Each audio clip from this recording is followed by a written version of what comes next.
1966 saya pernah merantau di Sumatera, itu tepatnya di Kota Palembang. Nah, pada waktu itu baru 1,5 tahun saya suruh pulang oleh orang tua.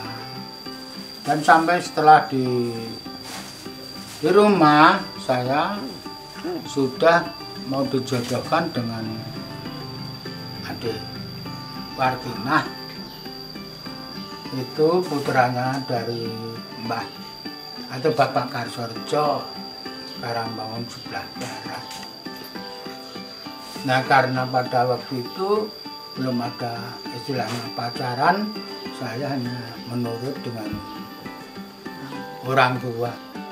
Ya, waktu itu kan saya itu belum belum tahu apa-apa, masih kecil, jadi belum punya pikiran gimana. Terpaksa ya disuruh orang tua, saya juga mau gitu aja.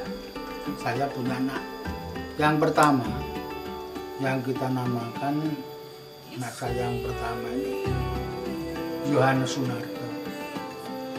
Kita maksud Sunarto ini mungkin dia punya sinar sehingga menerangi nanti adik-adiknya atau kita. Saya itu dilahirkan paling duluan, jadi saya sejak kecil itu dituntut untuk bisa ngomong adik-adik saya.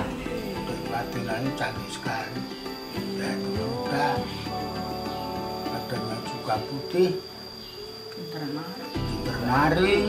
Pada waktu itu, pada musim-musim hari raya ini nari yang diasuh oleh Ibu Suyati itu di tempat-tempat, misalkan di desa atau di kecamatan, jadi nari.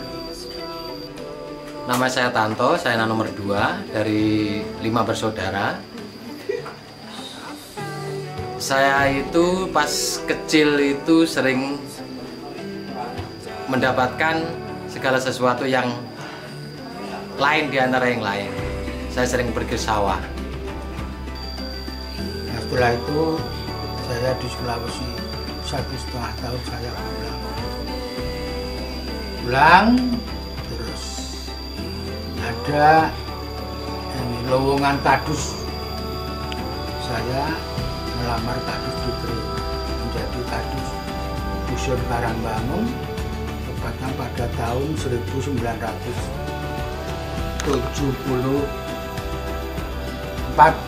Keadaan zaman dulu itu kami sekeluarga atau dilahirkan dari keluarga yang sangat sederhana, baik pendidikan, baik rumah, baik keadaan ekonomi, semua serba pas-pasan. Jadi orang tua saya menanamkan bahwa kita harus bekerja dan belajar. Saya nggak lupa pesan bapak ibu. Pertama kali bapak pesan sama saya, "Le, nek kowe arep urip mulya, kowe kudu golek dalan ling apik. Siji jujur, loro temen, lan telu tansah sumindi ana ngersane pangeran." Itu masih belum punya apa-apa, jadi saya menjadi kadus dan lahir anak saya yang ketiga. Saya anak nomor 3, sampai saat ini saya menemani bapak ibu. Pada waktu itu saya terus berusaha terus-menerus. Anak sudah mulai sekolah yang pertama atau yang kedua, dan akhirnya saya juga berusaha untuk memperbaiki ekonomi. Pulang sekolah saya harus ngarit, kemudian setelah sore itu diberi tanggung jawab. Kalau dulu belum ada listrik, itu harus pakai ngoroi teplok. Bapak saya menanamkan teplok itu kacanya setiap hari harus bersih Jadi setiap hari harus dicuci, kemudian dibersihkan supaya malam hari itu nyala teploknya bisa terang. Pada tahun 1980 ini di Desa Karangbangun ada TRI dan saya oleh Bapak Kepala Desa Pak Giarto disuruh menjadi ketua kelompok. Pada waktu itu saya setiap hari mendapat ya uang sampingan dan kerja di kelompok tebu itu, sehingga saya sedikit-sedikit bisa menabung dan akhirnya bisa kita mendirikan rumah, ya, rumah permanen yang sampai sekarang kita tempati itu. Ini gara-gara ini saya menjadi ketua kelompok. Bapak selalu memberikan saya yang terbaik buat saya. Bapak dan Ibu selalu mendoakan anak dan cucu-cucunya hidup mulia, dapat berkah, dapat rizki, dapat segala sesuatu yang lebih dari yang lain. Bapak selalu mendoakan anak cucunya agar mendapatkan yang selalu menjadi keinginan anak-anaknya agar terlaksana. Biarpun kadang-kadang aku dimarahin, tapi mereka selalu baik. Jadi saya anak perempuan satu-satunya bapak dan ibu.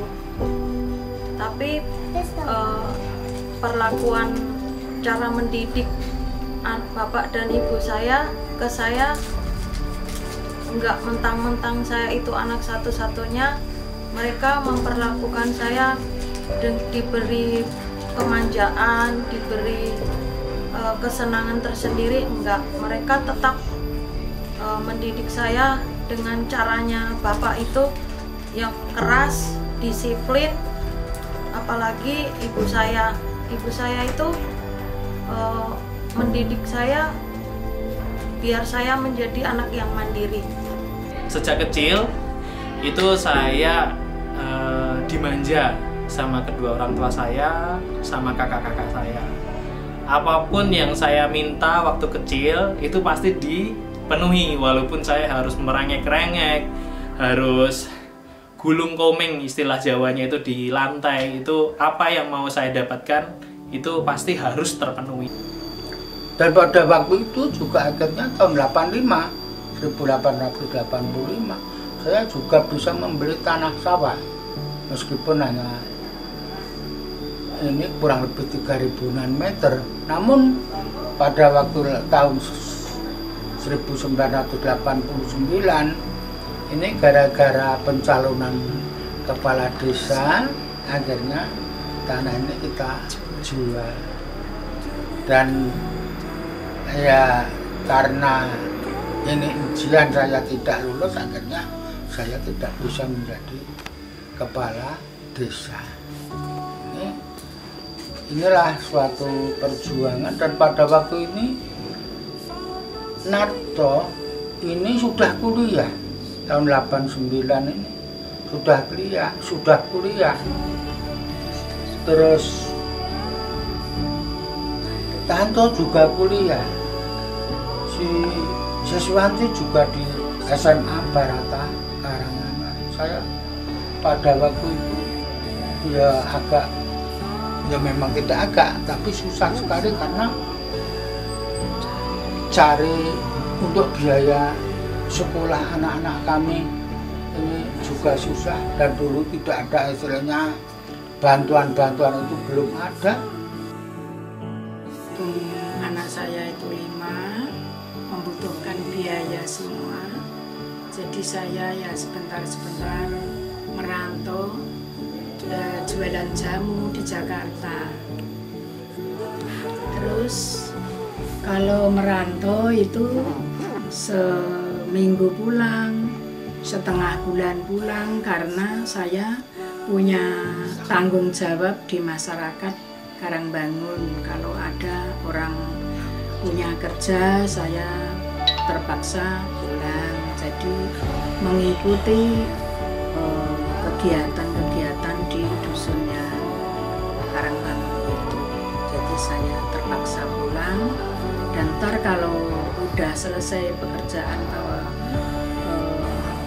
orang punya kerja, kegiatan di kelurahan, apa di kampung, saya kembali lagi jualan jamu. Mereka itu bekerja siang malam demi kami anak-anaknya, itu juga bertani, dan setiap saat menggarap tanah itu pun kami sesaudara bersama-sama itu ke sawah ataupun ke ladang mencangkul bersama-sama. Di saat saya sedih, saya selalu berkeluh kesah sama Bapak. Sampai akhirnya saya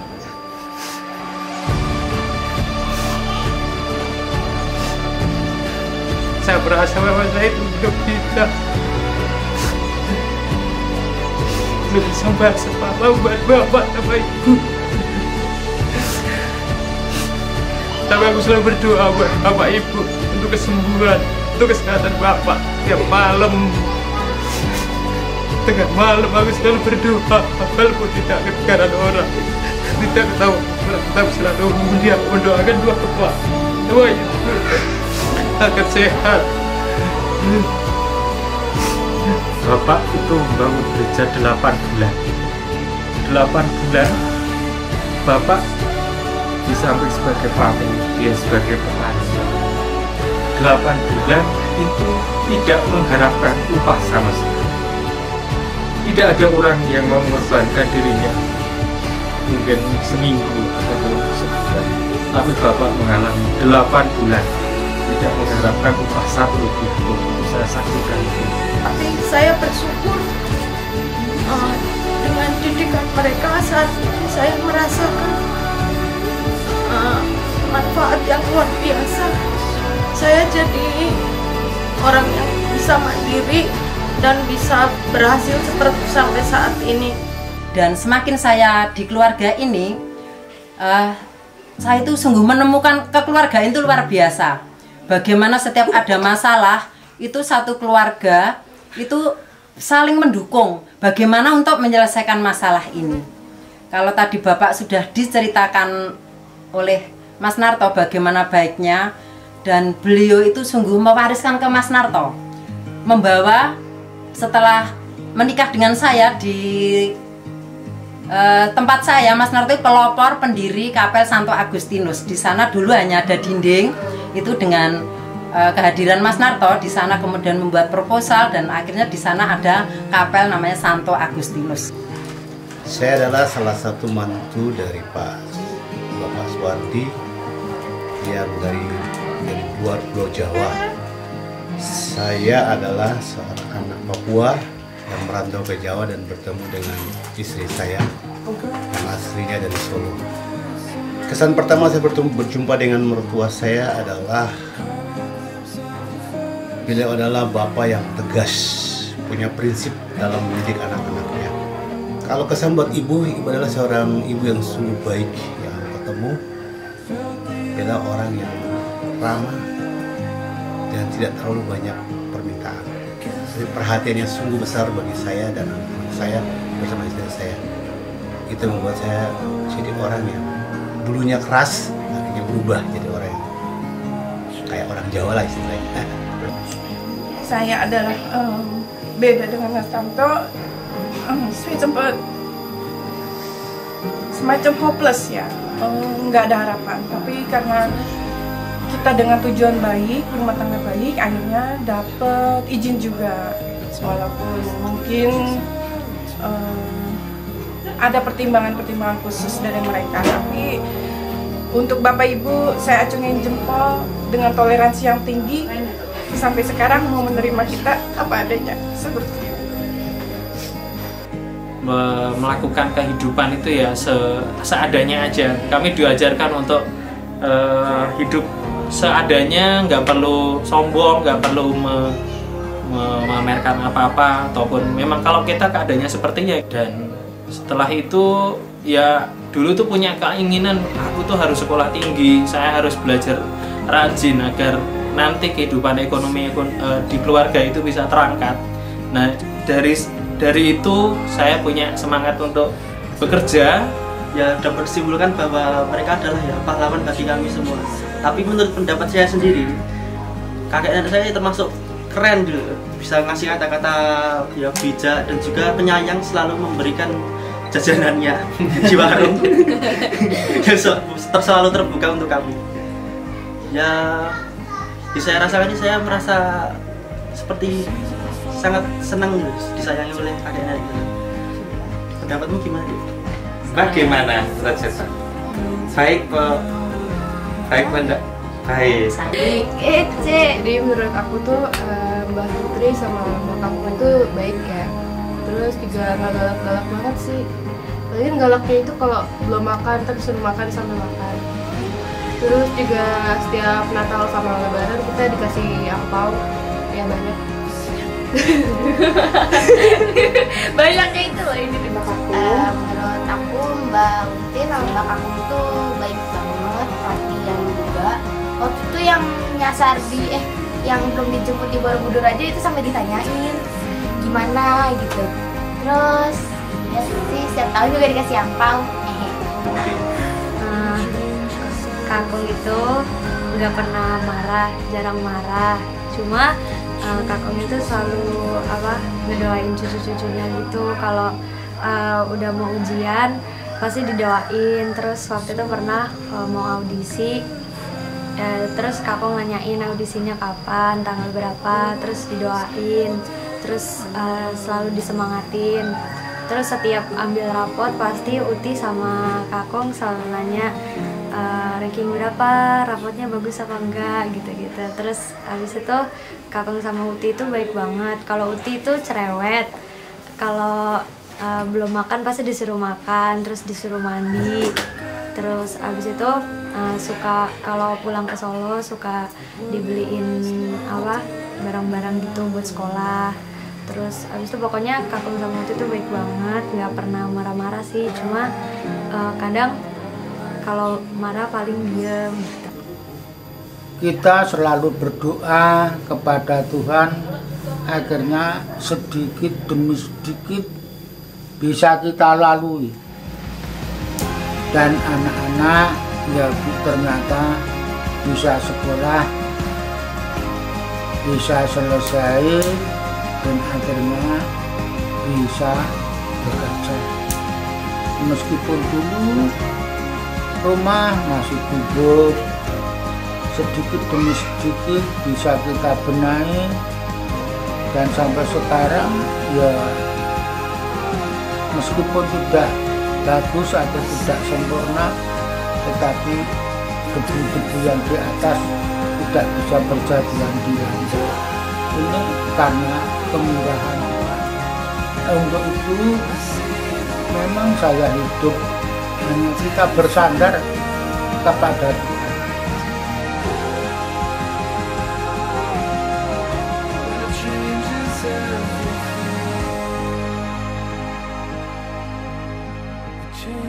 everything.